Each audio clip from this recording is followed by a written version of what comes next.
sa may cultural heritage of the Philippines.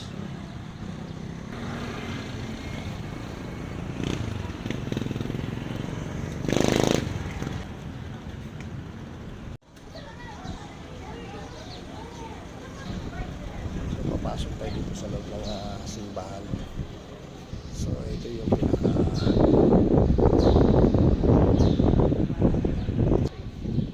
tapos meron napakahabang kahoy dito sa loob ng simbahan. Napakahaba niyan. So yan, ito rin yung pinakalumang simbahan. So mahabang yan. So kita mo naman kung gaano kahabang kahoy nito.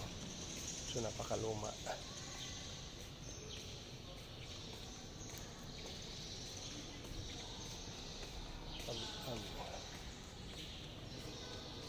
So nandito tayo sa may harap ng loob ng mismong simbahan.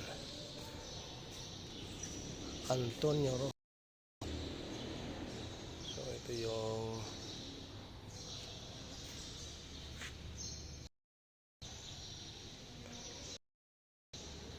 yan yung sentro.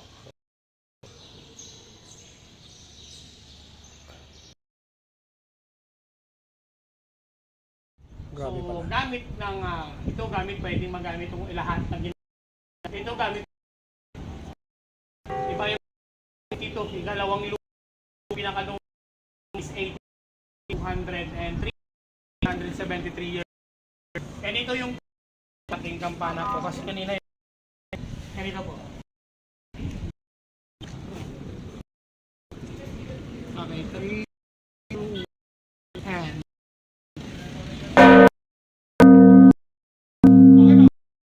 wish ko sa may kampana vibrate po.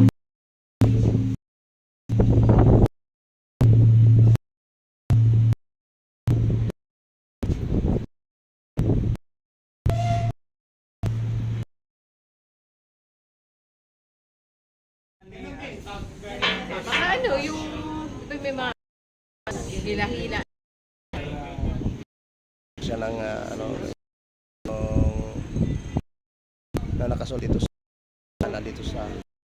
naka 10 3 largest in malaking kamay.